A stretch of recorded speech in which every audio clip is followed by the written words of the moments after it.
that is to say, chapters in the Old Testament, which allude to what some people have called the Hebrew goddess. There's a book called The Hebrew Goddess, written by Raphael Paquet, who was a close associate of Robert Graves. And what that book shows is that the figure of the wisdom goddess was originally in some way included or considered in the Hebrew file. How can that be so?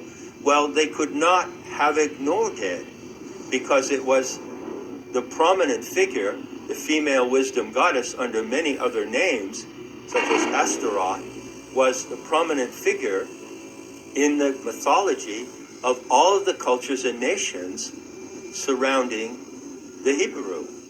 And so they had to acknowledge it, but in acknowledging it, they censored it and they deleted it from the record as far as possible. I've written a whole essay on that problem. It's called Or Ever the Earth Was, and I'll make that essay available on Nemata to visitors who come for background material in Mythology 101. One of the outstanding clues or residual clues to the presence of the, quote, handmaiden of the Most High, unquote, is the word Shekinah. And you find that as an allusion to the presence of the wisdom goddess. So it is said in the Old Testament that David, the head of the crown kingdom of Jerusalem, the lineage of David, which persists to this day, that David danced in the presence of the Shekinah. Make of that what you may. Well, how about the aeons? Aeons is a term specific to the Gnostic material. An aeon is a divine supernatural being, a generator, and these generators are materially present. They are material. They are not non-corporeal spiritual entities. They are vast currents of plasma, torrential plasmic currents, like great serpents in the galactic core. Sophia and Thelete are great cosmic plasmic serpents in the galactic core, according to the Gnostic myth. But you don't find in the Hebrew file any allusion to the Gnostic aeons. Why not? Well, consider the media today. Consider the debate around COVID.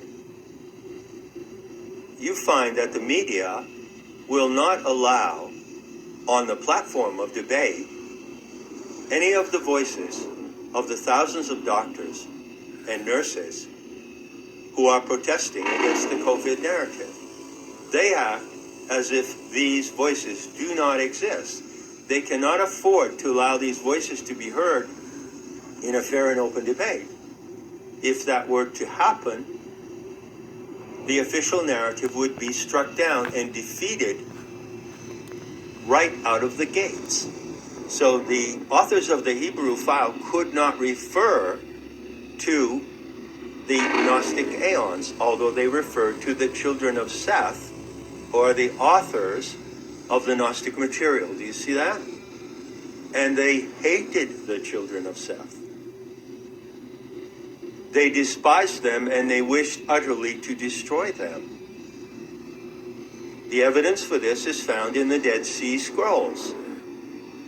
And Not in His Image, I described how I examined the Dead Sea Scrolls. I've examined the facsimiles, the microfiche, with a scholar that I met at the Catholic University of Louvain, or Leuven, in Belgium. And I have shown in Not in His Image that the Dead Sea Scrolls and other writings from the Hebrew file, because the Dead Sea Scrolls are in that file, you can bet on it, have cited the children of Seir as their greatest enemy. As a matter of fact, the War Scroll puts them on the top of the hit list. So when the armies of the legions of Yahweh go into war, and when they strike with genocidal and murderous fury against the various nations of the world so that they can overcome all nations and possess the entire world as their promised land, they have at the top of their hit list those heretics, the Gnostics, the children of Seir, the children of Seth. Seir is the name of the sacred white mountain in the Caucasus range, which the Gnostics identified as their point of origin, the sacred white mountain of Seir. And you find that cited in the Hebrew file. So once again, to summarize, the attitude of the Hebrew file toward what you find in the Gnostic Sophianic file is an attitude of hatred. It is adversarial. The attitude that you find in the Gnostic Sophianic file is adversarial, yes, but it is adversarial on the basis of critique and metacritique. So what the Gnostics did was they actually critiqued the Hebrew mythogen, the legend of the Old Testament. For example, perhaps the most famous instance of this critique is that the record of the Old Testament says that there was a serpent in the Garden of Eden. Now, serpent, garden, tree are all mythological themes that you find everywhere in the world, and in Sumerian mythology as well, outside of the Hebrew file. But the way the narrative is constructed in the Old Testament, the serpent was a tempter, and he influenced the primal parents so that they became disobedient and they went on their own quest for knowledge or gnosis, that they become knowing as gods know, but not that they become gods. They become knowledgeable, cognizant, and educated in the identities and actions of the true gods, the aeons of the pleroma. And so the Gnostic critique of Genesis and of the fall and temptation of Adam and Eve tells a different story. It says that the serpent was a wise guide and benefactor to our primal parents. You see? That is one of the most well-known examples of how the Gnostic authors not only critiqued the mythogen of the Hebrew, but they also showed an alternative narrative, a competing narrative. And to this day, I assure you, my friends, that the Sophianic narrative of the fallen goddess Sophia is the only narrative on this planet that can compete with, expose, and overthrow the Hebrew narrative. So, all that is quite powerful stuff. I'm at 40 minutes again. This is an exceptional talk. And I haven't got to the deal breaker yet. But from all the foregoing, as brief and rapid as it is, I think you can see that you are looking at a contest to the death between two mythogens. And that contest is being acted out on the world stage today as I speak. Because what the Gnostics did in exposing the true identity of the Hebrew creator God is a statement of truth that stands through the centuries, although it is miraculous that it has survived. So what did the Gnostics say about Yaldabaoth, the name that they gave to the Hebrew creator God, Jehovah. Well, remember I mentioned the dossier of the prosecution. You have to go there to find out what they explicitly said. However, in the Gnostic materials from Nag Hammadi, you can certainly gather evidence about what they said, and you can make a case for their expose of the Hebrew creator God, even without the citation I'm going to quote now.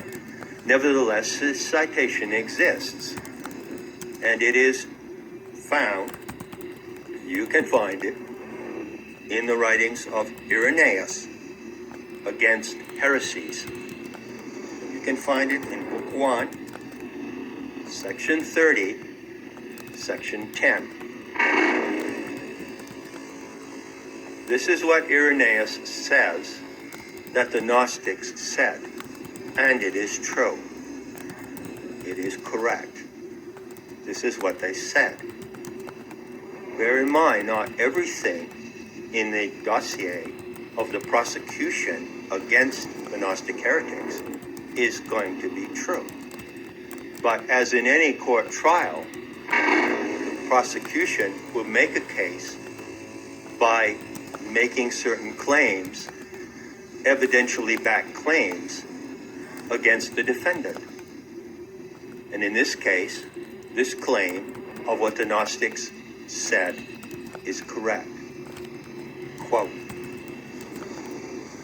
among them, Yaldabaoth chose a certain Abraham and made a covenant with him that if his seed would continue to serve him, he would give them the earth as an inheritance. Later, through Moses, he brought forth from Egypt the descendants of Abraham, gave them the law, and made them Jews. That is the Gnostic warning.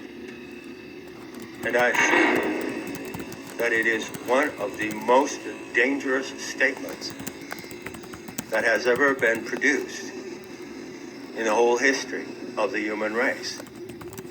The question is, dangerous to whom? The Gnostics profiled Jehovah in this way. They said, specifically, and in no uncertain terms, that Jehovah is a false, demented creator God. It is a type of entity, a demonic alien entity called an archon. In fact, Jehovah is the Lord or overlord of the archons, whom Gnostics identified as the Elohim. This entity is extraterrestrial. Jehovah is an extraterrestrial associated with the planet Saturn. The evidence in the Gnostic file shows extensively that Jehovah is an alien deity or self-assumed deity. In other words, he is a monstrous alien who considers himself to be the Lord and Master of the universe. He is demented. And yet, this alien has its eyes upon the earth.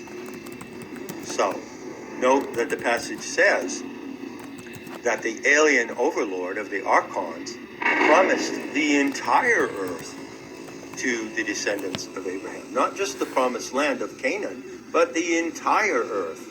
Well, a Gnostic today would point out to you, and it's my pleasure to do so, that the earth did not belong to a Yaldabaoth, and it was not his to give away to anyone.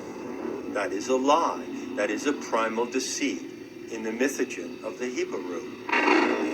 Furthermore, the Gnostic materials, and you'll find all of this developed extensively in Not in His Image, explain that the archons envy the anthropos. They envy the various races of the human species. And they want to be like us. But since they cannot be like us, they either want to make us like them, or they want to destroy us.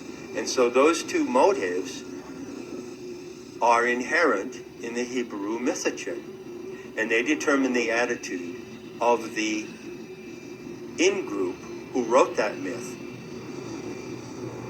toward the out-group, which is all of the races of all of the nations and lands of the world.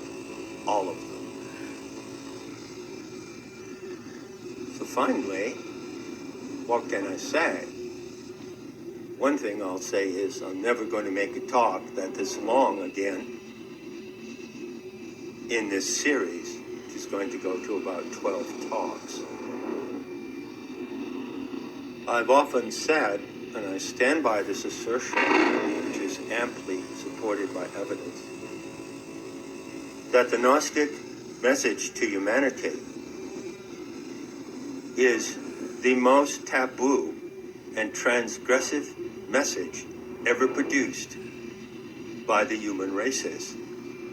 Consequently, it is the most dangerous message regarding the motives and agenda of those powers who would deceive, dominate, and divide all of the races of humanity in the cause of their racial supremacist agenda, which is written large in the Hebrew file.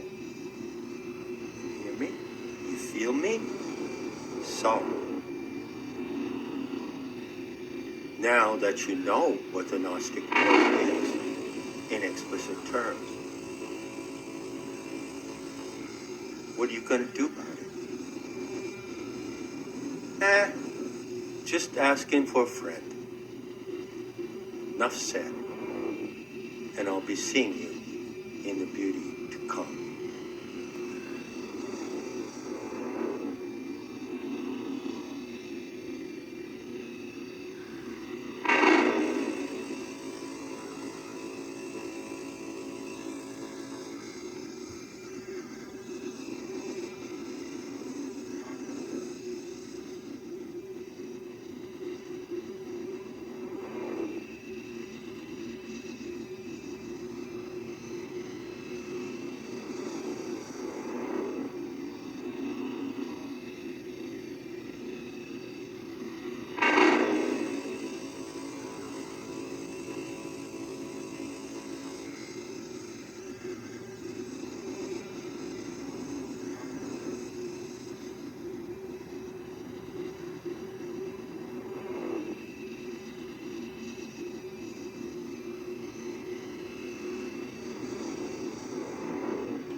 1980 was a year filled with many interesting but varied events. From an upset like no other in the Winter Olympics, to an erupting volcano on the other side of the country. The year was full of ups and downs that for some of us are moments in time which we will never forget. For Beatles fans, the year would end with a tragedy like no other. And for the American hostages being held in Iran, hope was on its way.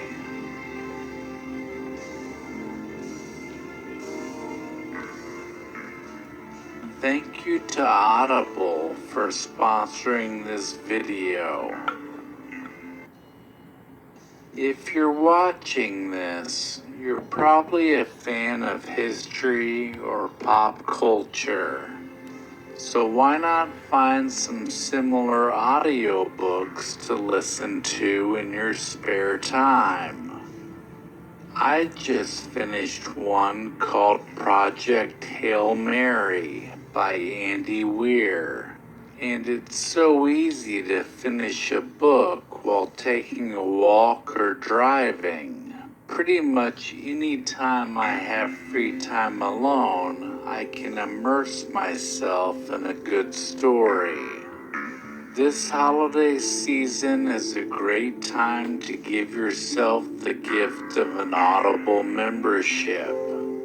For a limited time, save 60% on your first 3 months of Audible. That's only $5.95 a month. Just visit audible.com/recollectionroad. With Audible, you can listen to more of whatever you're into because Audible has it all. Audiobooks, binge-worthy podcasts, and exclusive originals. As an Audible member, you choose one title per month, which is yours to keep forever. But here's the best part. You also get full access to Audible's streaming library, the Plus catalog, where you can discover your next podcast obsession, check that audiobook off your bucket list, or get lost in a world of original content. No matter where you're going or what you're doing this holiday season, you'll always have just the right thing to listen to at your fingertips. Remember, for a limited time, save 60% on your first 3 months of Audible. That's only $5.95 a month. Give yourself the gift of listening. For more information, go to audible.com/recollectionroad.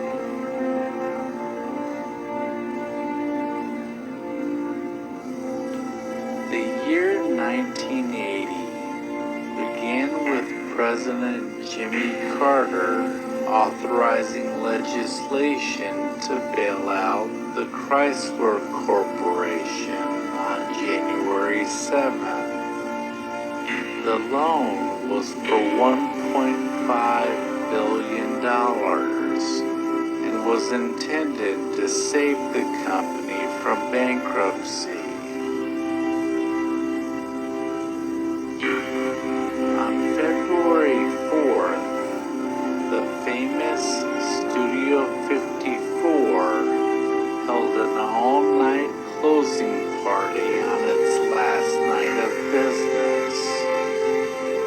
Celebrities like Diana Ross, Richard Gere, Andy Warhol, and Liza Minnelli celebrate Steve Rubel and Ian Schrager, prior to them beginning a 3.5-year prison sentence for tax evasion.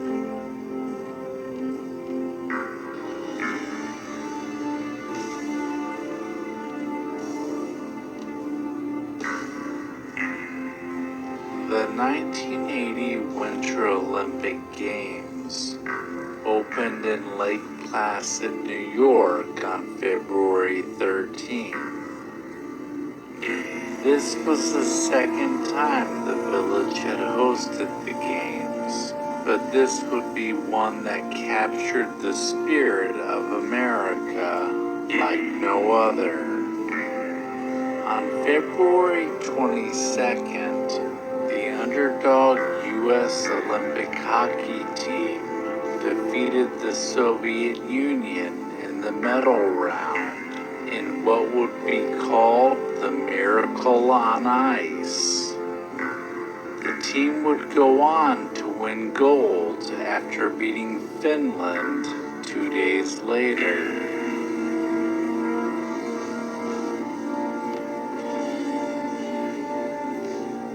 On March 10th, Willard Scott became the weatherman for the Today Show. Scott not only did the weather, but he may be best known for wishing happy birthday to fans turning 100, a feature that soared in popularity over the years.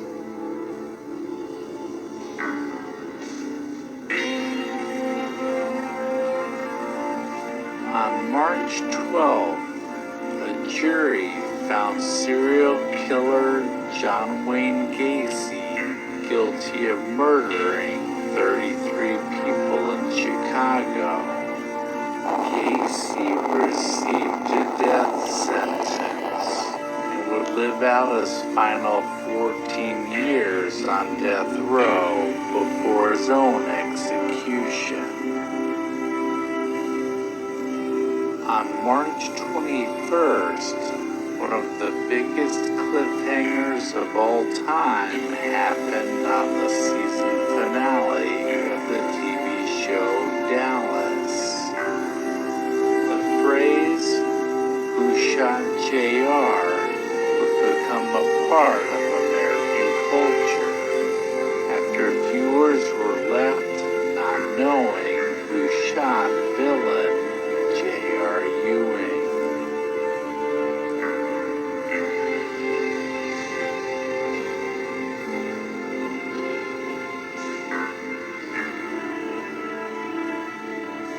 On April 24th, the Pennsylvania lottery was rigged by the live drawing host, Nick Perry. Perry also involved 8 other men to help him pull off the scam, which involved weighting all the balls except the 4s and 6s. When the numbers 666 were drawn later that night, the lucky winners just happened to be the ones who purchased every combination possible using the numbers 4 and 6. This set off an investigation, and the men were arrested. On May 3rd, a 13-year-old girl named Carrie Leitner was struck and killed by a drunk driver in Fair Oaks, California. Following her daughter's death, her mother, Candy, formed the organization Mothers Against Drunk Driving.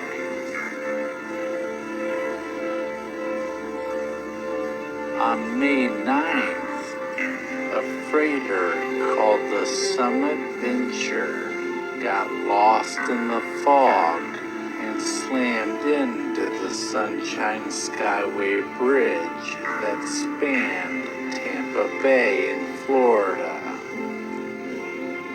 35 people, including many on a bus, perished as a 1,400-foot section of the bridge collapsed into the bay.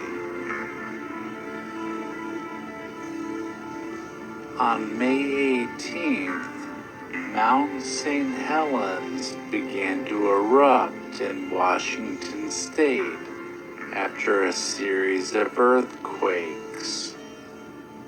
The mountain lost 1,700 feet of elevation from the blast, which crumbled the peak, killing 57 people and causing $3 billion in damage to 200 square miles of land around the mountain.